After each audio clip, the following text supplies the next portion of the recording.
Welcome to another episode of BurnerCast. I am Joey Strutz. I'm McKenna Sechrist. And last but not least, I'm Brad Husmer. Welcome to BurnerCast again, guys. How you guys doing this week? I'm doing great. I had a couple great flights this weekend. Brad? Let's see. It's we're recording on a Monday, so it's Monday, and that's about all I got, man. It's just a Monday. Just another Monday.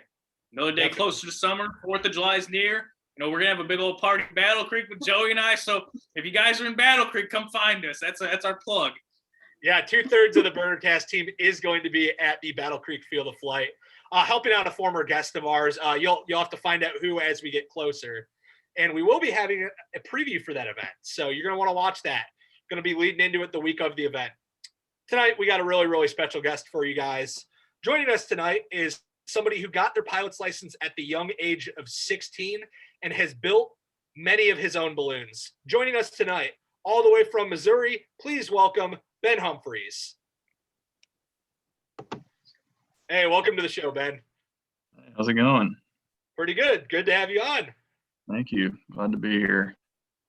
So the first thing we've been going into with all of our guests is kind of how you got your introduction to ballooning?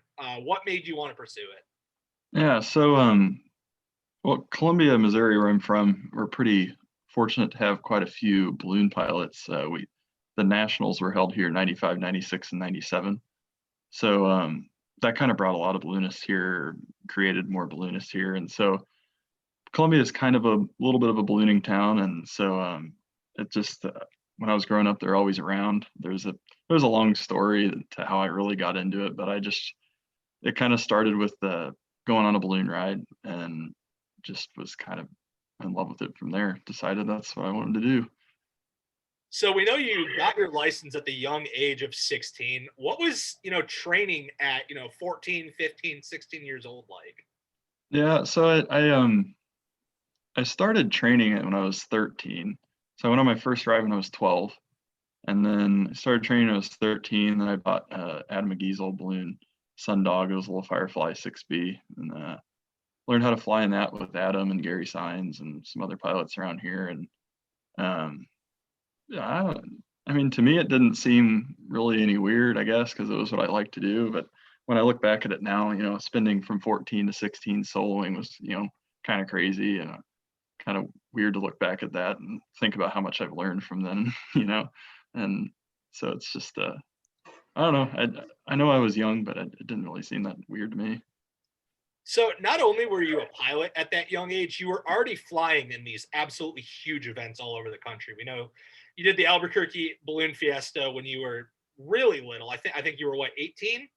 I think I was 17 the first year I flew Fiesta, yeah. Could you tell us a little bit just about how different that was as a young pilot compared to, now flying those type of events? I remember being pretty nervous for my first flight at Fiesta with good reason. I was 17. I hadn't ever flown there before that flight, actually. So I wasn't even like an additional pilot or anything the year prior or anything like that. So I remember getting that first flight under belt. My belt was a big deal.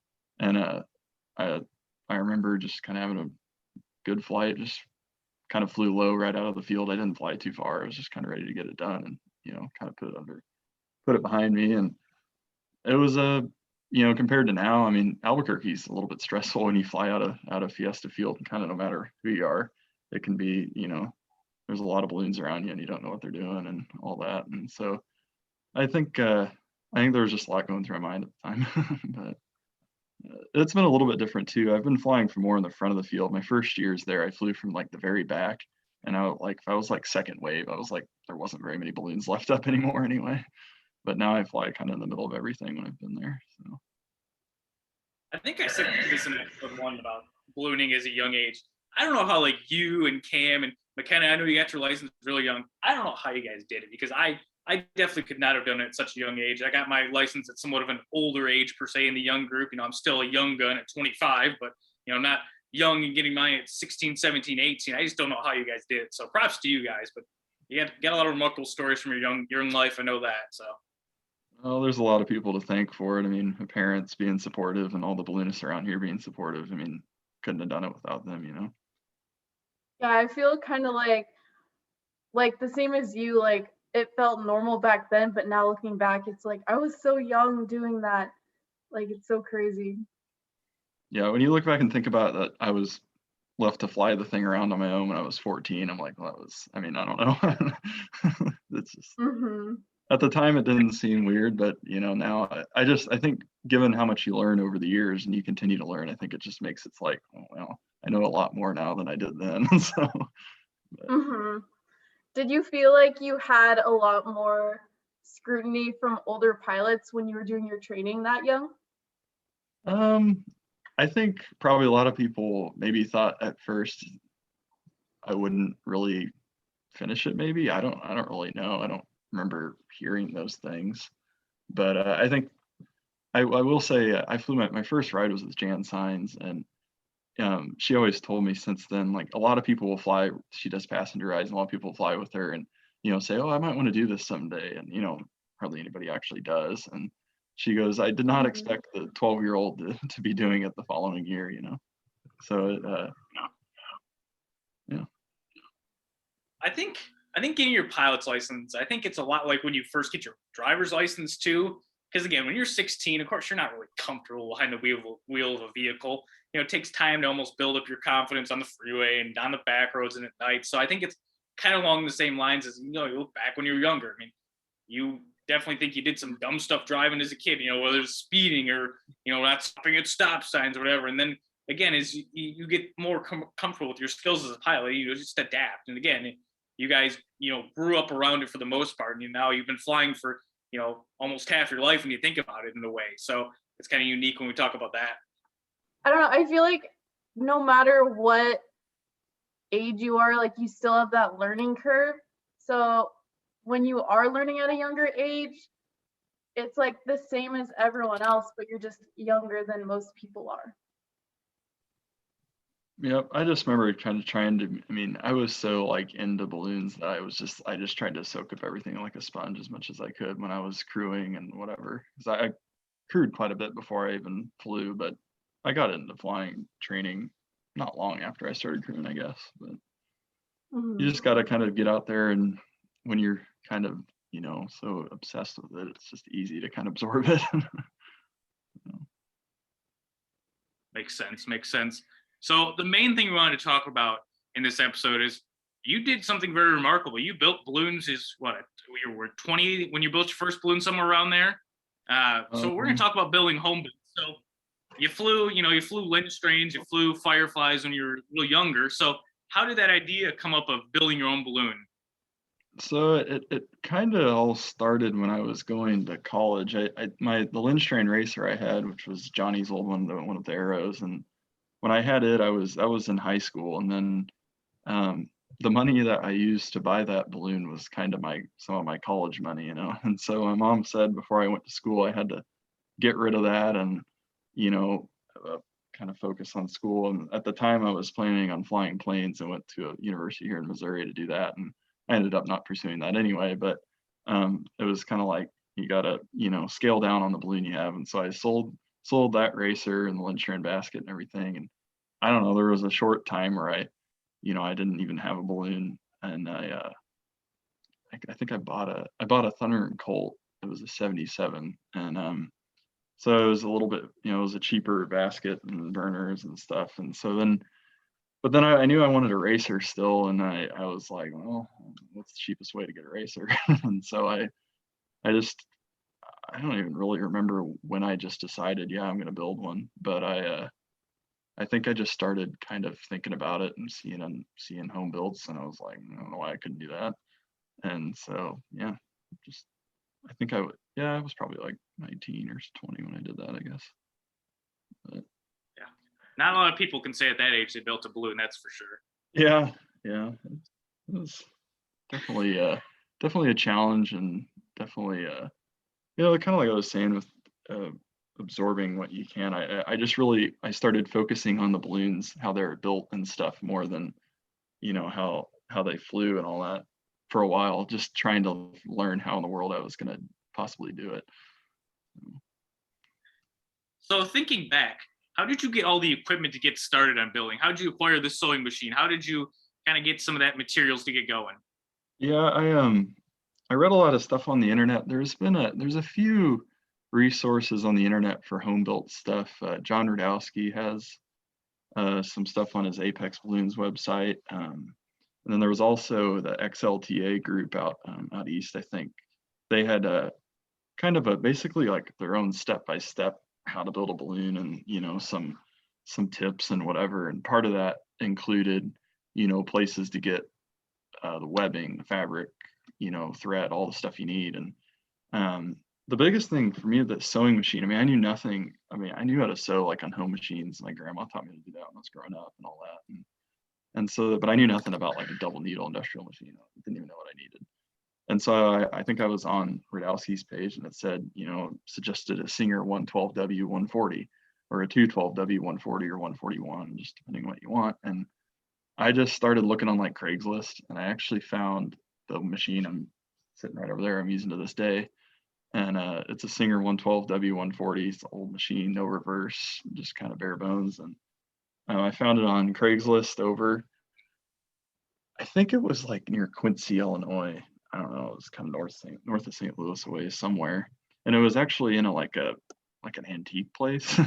And they didn't know what they had. I don't even know what I paid for it, maybe $100 or something like that for the table and the machine. I looked at it, I had no idea if it was going to run or not. I was like, well, we'll just see.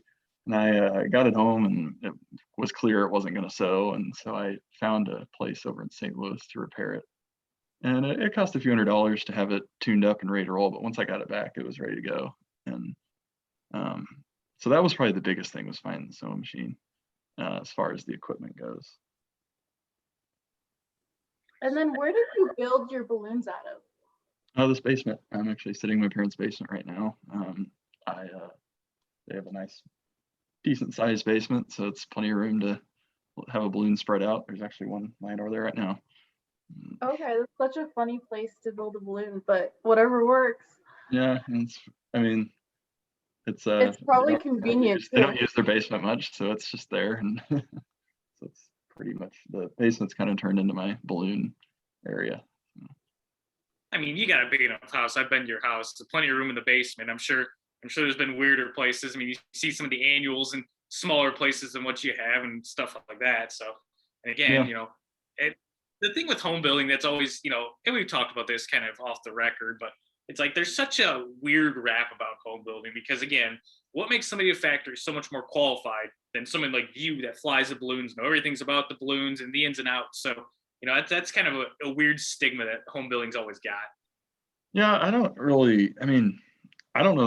if anybody's ever made fun of me for flying a home built. I don't really care, but I don't really, I guess there probably is a little bit of a stigma on it. Like, I mean, if I saw a junky one, I might be like, I think it was poorly done or whatever. But I just think as long as you are paying attention to what you're doing and, like I said, study other balloons and learn what they do and kind of take what you like about a Lindstrom, what you like about a Cameron, what you like about a Kubitschek, whatever, take what you like about them and put it in your own balloon. And that's what I've done. And I mean, I'd trust my balloon as much or as more than any of the other ones. So. Yeah, you would really need to like trust your balloon, like, because you're flying in it, you're putting your whole life in your balloon's hands that you built. So Yeah, like especially the first balloon I built, the Racer. I don't know. I mean, I was flying that thing in Indianola like 2 weeks after I got it certified and ready to go, and I was flying it. I got third that year, so I was flying it as hard as I could, and I never really even thought twice about it. But I guess I just trusted it, and obviously it performed. It's still flying. So. awesome. So where do you get your fabric and the materials for the balloons that you build?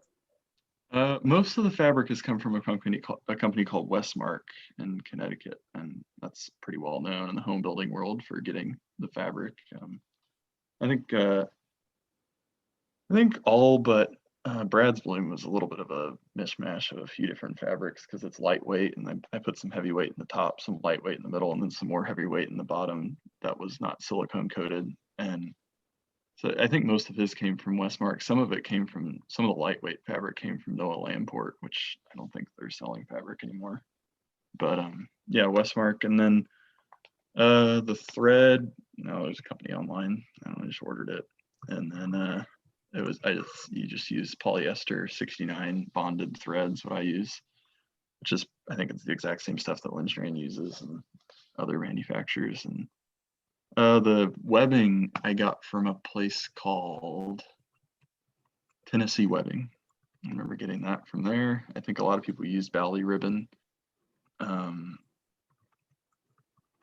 Then let's see. The big thing, one of the other pieces when I built the first balloon was I used a seam folder, which is a metal attachment to the sewing machine that assists in folding the balloon. And when I was building the first one, I was new to that kind of sewing, and so I definitely needed the folder. Since then I don't even use it. I've gotten pretty. Once you get good at the French felt seam, it's almost in the way and annoying to have the folder. But that was something that took a little bit of time. It was pretty pricey. It was made by a company called Tennessee Attachment, and it was pretty expensive. And now you can have them 3D printed and stuff. But back then, that was only like 6 years ago. But they I don't know how they make them, but they bend them around, and it was this kind of handmade metal thing. So, and I'm trying to think of everything. I don't know. There's all kinds of stuff that goes into them, I guess. So we know you talked a little bit about designing the basic shape. How did you get that template done? Like, how have you designed all of them? Because we know. So, I mean, I don't take any credit for too much credit for the patterns. I when I was looking to make a home build, I was basically just looking at other home builds and other balloons, and I was like, all right, what patterns do I like? What shape of balloon do I like? And whenever I was looking for one, I've always been a fan of the Lindstrand shape. It's what I flew. It's what I liked. And so the most similar in shape I could find was Guy Gauthier's racer, the orange one. And it's a 16 gore, just pretty nice shape racer. And I reached out to Brett, his old repair station, and I reached out to Guy first and asked him if I could get the patterns, and he just said, "Oh, they're at Brett. Ask him if you can get a copy of them." And so I basically just paid them to make a copy of those patterns, and they sent me all the information for that, and that's where it started. I mean, I've made some tweaks over the years on. I think on Jenny's balloon, we actually made the mouth a little bit bigger. So we decided it might be nice for it to be a little bit bigger, and so we adjusted that. And I've done a little bit of, different things on it. Like on the 70, the 70 was a completely different thing because it's the same balloon essentially as the 56, still the 16 gore and stuff, but I had to take a measurement of every single panel all the way around. And then with the help of Daniel Salters, another home builder over in St. Louis, he told me kind of the formula for how you take those numbers and blow it up to be a 70.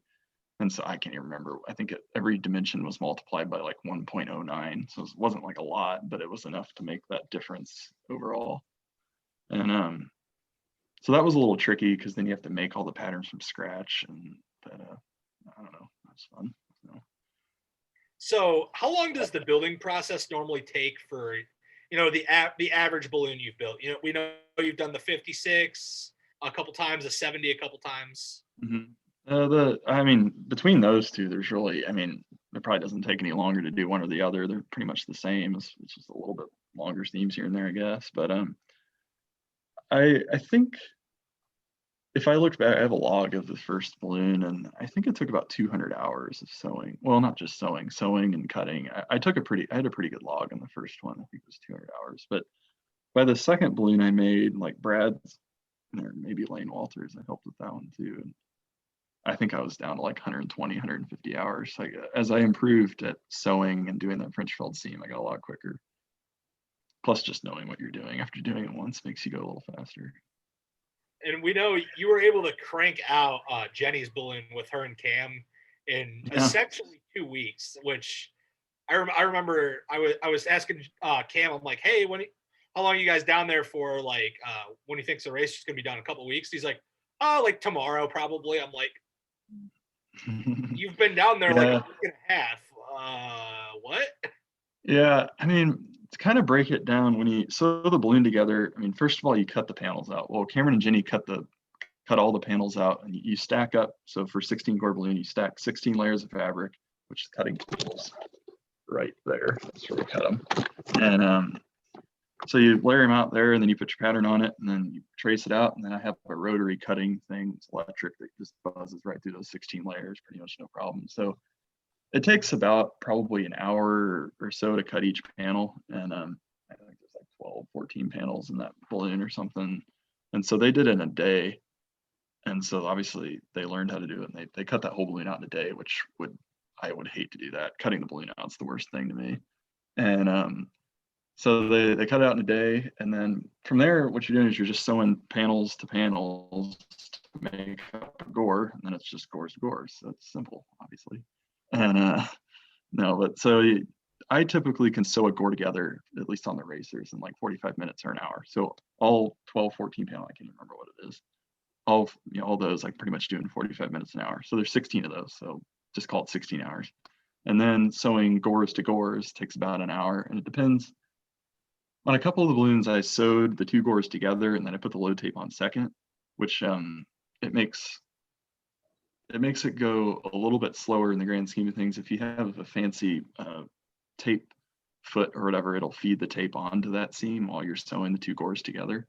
Which, like, that's what they use, like the manufacturers and stuff. But I don't have one of those, and so I've done it before on a couple of the balloons. I know Brad's I did it where I would fold it and put the tape on all by hand, which was pretty difficult because you're also trying to keep the fabric even where the panels meet and stuff. And so it's that's, like I said, that's kind of like an hour per gore. So there, I mean, if you look at that, it's like, I don't know, 40 hours just in that. But then there's obviously just time adds up more when you start doing the detail stuff, horizontal load tapes, attachments, the parachute, the Nomex. I do the little pockets over the cables like Lindstrand does, and well, I guess others do it too, but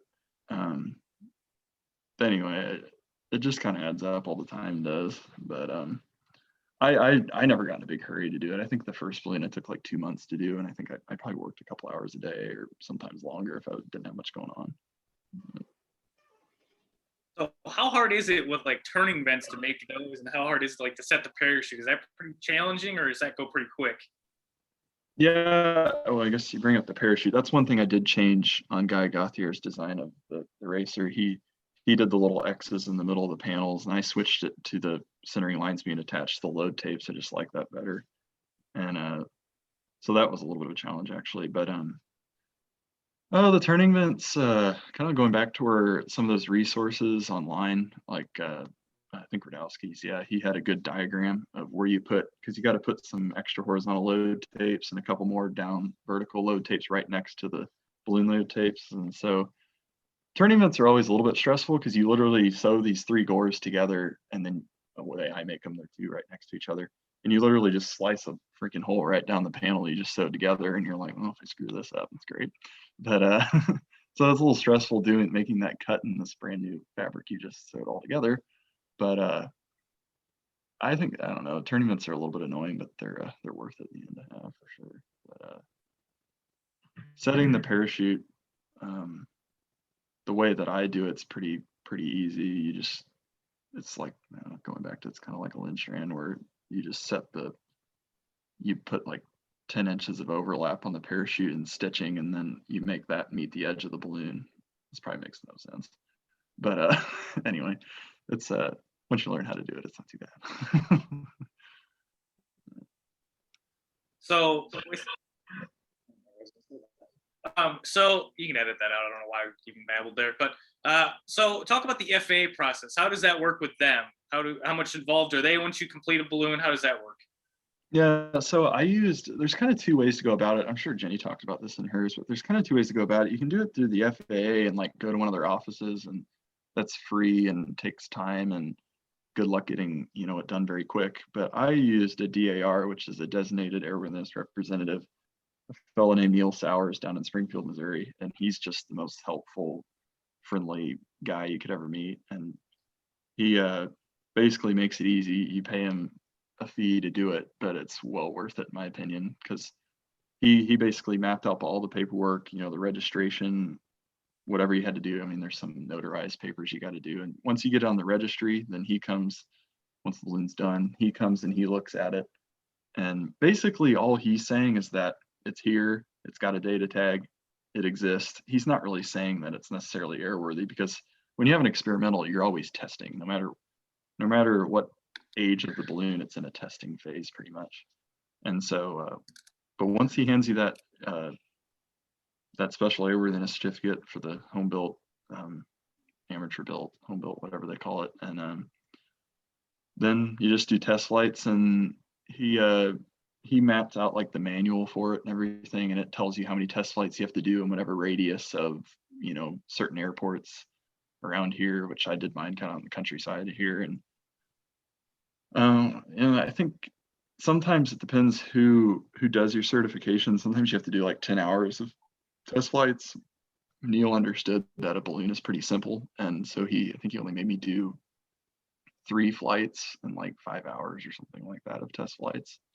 And so you knock that out pretty quick and then ready to roll. So that brings up another interesting point.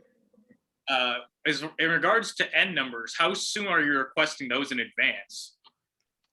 You can reserve an N number anytime. So if there's one you like, I mean, you search through, like the first one was 560BH, which 56 was the size, and so that was the 560, and then BH is my initials. So I don't remember when I did that. I think I reserved it kind of when I decided I was going to build one, and it was like $10 to reserve it. And then when you actually apply for registration of the balloon, you put a letter saying I own this N number, and they assign it to you, and that's how it goes. And I mean, on Jenny's racer, she didn't like choose an N number beforehand because we did it so quick. And that balloon would have been ready to go a lot quicker if we weren't waiting on the registration process. Fortunately, when you send in a brand new balloon, that actually goes to the top of the pile in Oklahoma City, so it kind of goes through pretty quick. It's a lot quicker than if you buy a balloon, you send it in, they take their time on that. But I don't remember. I think if you wanted to have an N number and stuff for a balloon next week, you probably could if you overnight your mail and all that stuff. So it's pretty quick for the most part. So what do you enjoy most about home building? I think just the satisfaction of when you get it done, you built it, it works. And I don't know, I'm also for the cost of it, it's hard to beat. I mean, you can build your own balloon for at most a quarter of what it costs to buy a brand new one. And so for me, like for the racer and stuff, you know, you're not flying passengers in it other than maybe one, and you can do that in a home built. You just can't do it for hire, obviously. So when you're going to fly in competition, most of the time you're flying on your own. So you don't really need that ability, especially for passenger rides or whatever. And so there's really no need to have a full standard airworthiness as far as that goes. So the home built just really works pretty good. And I think that was kind of my draw, is saving a lot of money on a balloon that was, you know, even if it lasts half as long as a manufactured balloon, I'm happy, you know. So Do you have any future building plans for balloons? yeah, we're gonna build a 70, the same racer here before too long. That Ryan Duff, he's from Albuquerque, New Mexico, but he's up here going to school, and he his fabrics over here, but we've kind of just been busy. We haven't really gotten around to starting it yet. So that'll be in the hopper here before too long, I'm sure. Yeah, we wanted to give a quick shout out to Ryan Duff. Actually, he won the BurnerCast March Madness tournament challenge that we did with brackets. You just reminded me to mention that. We keep forgetting on all these episodes. But yeah, Ryan, you won. We promised you a pin and an episode. So shoot us a message and we'll get the details worked out. And that was a load of crap. I was leading the whole time, and then Gonzaga just did Gonzaga things. You know, man. I know Ben doesn't understand basketball. He's a unicycle fella, but you know, oh well. Next year we'll win again. Yeah. So looking towards the future, what are your future goals in ballooning? I don't know. I mean, I've started a ride business here in Columbia, so I'm just kind of keeping that going. I don't know. probably be some home builds here before too long. I kind of need another racer, I guess, since I don't have one anymore. But I'll probably get around to making one of those again sometime. I don't know. Not really for sure on all that. All right. So the last thing we're going to go into with you is we have our fan questions and our panelist questions. So we're just going to kind of, for the first one, it's our panelist questions. We're just going to go over 5 questions that we ask every guest we get on the show. Yep. So first one comes from our good buddy, Blake Aldridge. What is your favorite Marvel movie? No clue. Never watched any of them. We've got a lot of people who haven't watched them, and I really thought more people watched Marvel movies. So the more you know. Thank you, Blake, for giving us that insight. I mean, I don't think I've watched a Marvel movie. I mean, I really can't really sit through movies, but there's other stuff that are boring as hell that I could sit through, which is funny. But movies, I can't sit down for 2 hours anymore, man. I got to be on the go. Sorry. Go ahead. No, you're good. I was just going to ask a question. Oh, I was just going to say, yeah, I just never watched any. Do you have a go-to pre-flight meal? Oh, Indianola, Iowa, it's Casey's Pizza, breakfast pizza for sure. I mean, I can't say not many times I've actually stopped and had a slice of pizza in the morning. I'm always a nervous wreck before I fly competition flights. Especially like when I'm doing decent, I'm always like, my stomach is not ready for food until I get done flying. But definitely if I'm in Indianola, Iowa, it's Casey's Pizza for sure, breakfast pizza.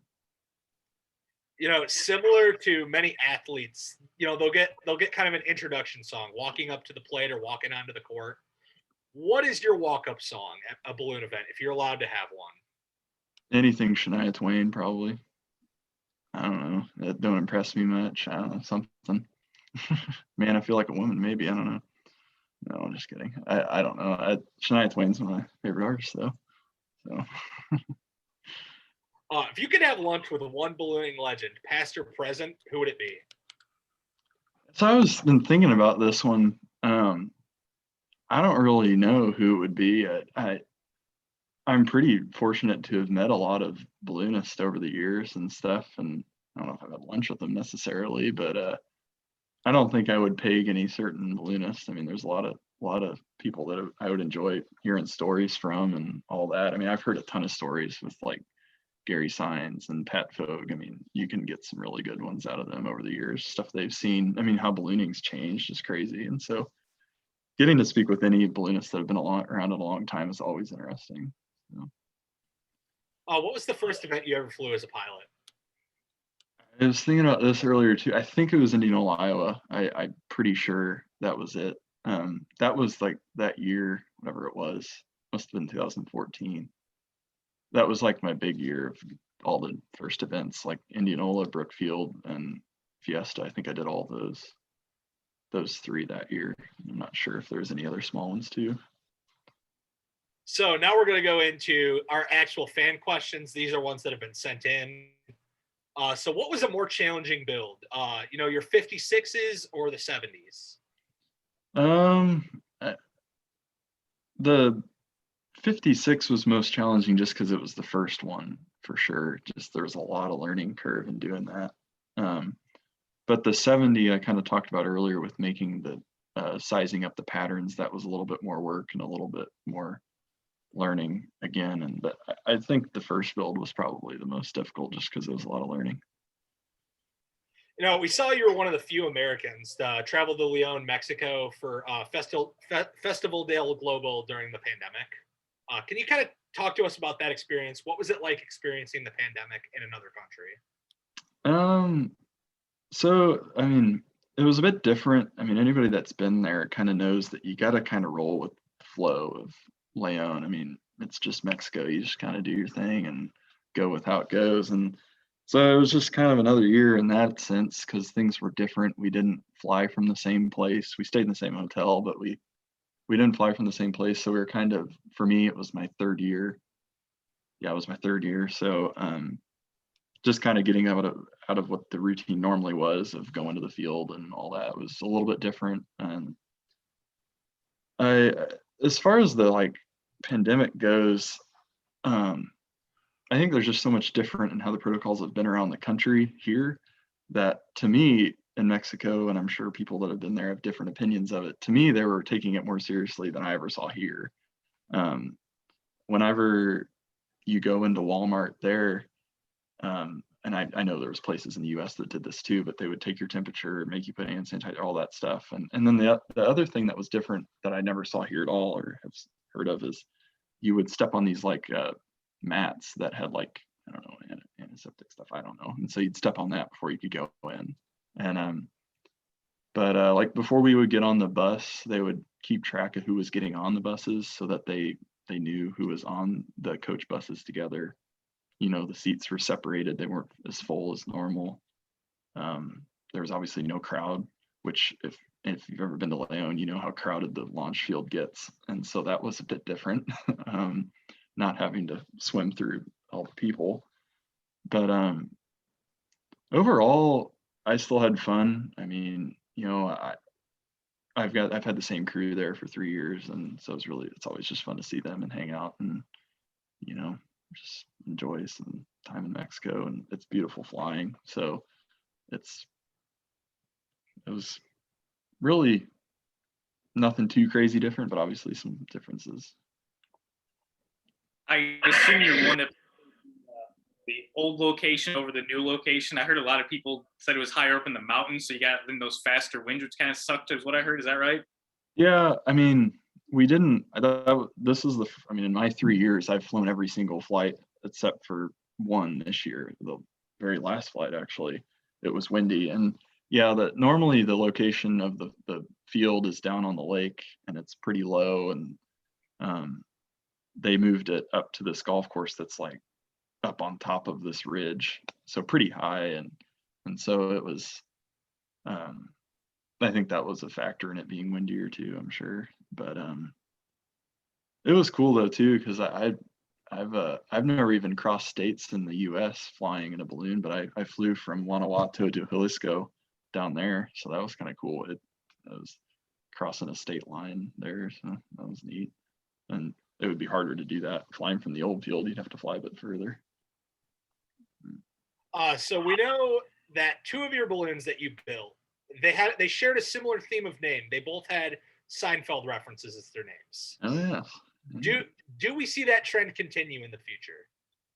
Oh, I don't know. Actually, it's funny. Just the other day, I don't really have names for my ride balloons just because I don't enter them to events, and so I don't really ever worry about it. But I was just saying, I need to call one of them Serenity Now, which is a Seinfeld reference. And so basically, when people ask me what the name of this balloon is, I'm just going to yell at them, Serenity Now, because that's what they do on Seinfeld. And so I was just, my family's kind of Seinfeld nuts. So. How rewarding is it to fly a balloon that you built? Yeah, so like I said, for home building, that's one of the most biggest satisfaction points is when you go flying and you see that this balloon that you spent, you know, so much time, blood, sweat, and tears, and you know, fly and to see it perform, you know, well in competition is always nice too. And it's just rewarding to do that, I think. So our last fan question comes from your good friend Jenny Kerber. Mm-hmm. She asks, how different does it feel to fly in one of your balloons versus one you bought? The balloon's a balloon for the most part. I take one out of the Pat Fogue lines. A balloon to him is like a hammer. It's just a tool, and so it's what you're using to get you where you're going if you're flying rides or if you're doing competition or if you're doing corporate. And so to me, it's just another balloon, but it's definitely a different feeling on that, like that first flight and stuff is always different. That's going to wrap it up for us this week on BurnerCast. Thank you again, Ben, for joining us tonight. We had a great time chatting with you. Next week, we got Mandy Johnson joining us on the show. Going to have a great time talking to her. We'll see you next time on BurnerCast.